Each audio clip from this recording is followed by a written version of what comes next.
ओडिशा मंडपर कथा हो जोटा आम गोटे वर्ल्ड क्लास कन्वेंशन सेंटर परिकल्पना होची एपरिकी नुआ सेक्रेटेरिएट और विधानसभा बिल्डिंग पर्यंत ये अनेक गुड़िए कथा को एबे कॉन्सेप्ट स्टेज रे अछि। प्रथम कथा हला ये गोटे टेक्निकल सेमिनार आज इंडियन बिल्डिंग कांग्रेस तरफ रु तांकर रोड बिल्डिंग टेक्नोलॉजी उपरे विभिन्न प्रकार टेक्नोलॉजी केमती अडॉप्ट करी हबो विभिन्न प्रकार टेक्नोलॉजी रो उपयोग कले कौन तार आउटपुट कौन रहिबो से बाबद रे विभिन्न विषय ऊपर आज गोटे टेक्निकल सेमिनार थिला तार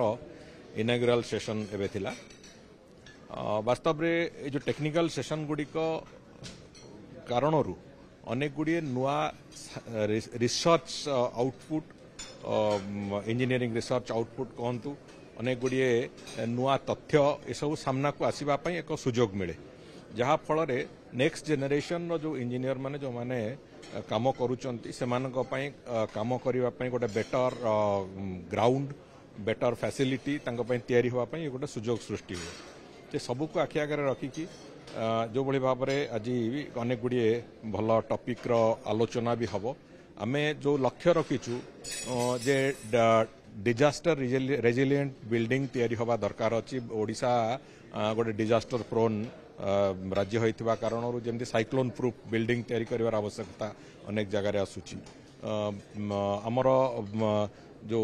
जो बड़ी भाव में बिल्डिंग गुड़ी को इन टाइम सारिबा पई जो प्रक्रिया इन टाइम न सरले कॉस्ट एस्कालेशन होउची सरकार तहबिल अधिक पैसा खर्च होउची ये प्रक्रिया को थरे बंद करिवार आवश्यकता अछि। सेत पई मु जो कथा कहली जो पुराना बिल्डिंग स्ट्रक्चर गुड़ी को तयारी चलीथिला लंबा समय धरि 3 वर्ष 3.5 वर्ष 4 वर्ष धरि से बिल्डिंग को तुरंत सारिबा पई आमे गोटे मेकानिजम आरंभ करथिलु गत वर्ष एवं ये 1.5 वर्ष भितर ये वर्ष चलित वर्ष और आउ 6 मास भितर ये 1.5 वर्ष भितर समस्त प्रोजेक्ट को कंप्लीट करिया पई आमे एक रास्ता तैयारी करिचु एवं ये डिसेंबर सुधा समस्त पुराना प्रोजेक्ट जेमति सरिबो सेति पई एक टार्गेट भी स्थिर कराइछि। से बड़ी भाव में जति नुआ प्रोजेक्ट तैयारी चली नुआ प्रोजेक्ट गुड़िक एवं नुआ जोड़ाक हवाक जाऊँगी आगामी दिन में से सबू गुड़ी इन टाइम कंप्लीशन पई आमे पूरापूरी भाव में फोकस दउचु से दृष्टिकोण एवं विशेष करके एई वर्ष आउ अनेक गुड़िए नुआ प्रोजेक्ट आमे प्रकल्प आकार रे हाथ को नबा पई प्रक्रिया आरंभ करिचु जेमिति हमर जो एठी ओडिशा मंडपर कथा हो जोटा आमे गोटे वर्ल्ड क्लास कन्वेंशन सेंटर परिकल्पना होची एपरिकी नुआ सेक्रेटेरिएट और विधानसभा बिल्डिंग पर्यंत ये अनेक गुड़िए कथा को एबे कॉन्सेप्ट स्टेज रे अछि ताको हम आगु को जते बेले नै कि जिवु ता पई गोटे लंबा समय धरि कि जदि कंस्ट्रक्शन चलिबो डेफिनेटली सेतिरे अनेक गुड़िए समस्या सृष्टि होबो। द्वितीय कथा होची जे ये गोटिए दिग द्वितीय दिगटे होची आमे इकोनॉमिक बिल्डिंग तैयारी करिवार जो टेक्नोलॉजी से टेक्नोलॉजी को भी केमती अडॉप्ट करी होबो जा फल रे गोटे बिल्डिंग तैयारी करिवार जो खर्च से खर्चर कटौती हम एवं से सरकार हो कि प्राइवेट सेक्टर रे जो माने बिल्डिंग कंस्ट्रक्शन अच्छी से हो सामग्रिक भाव में पूरा ए इंडस्ट्री को गोटे नुआ बूस्ट दब ये सब कथा गुड़िक आलोचना आज तो होती मु भावुची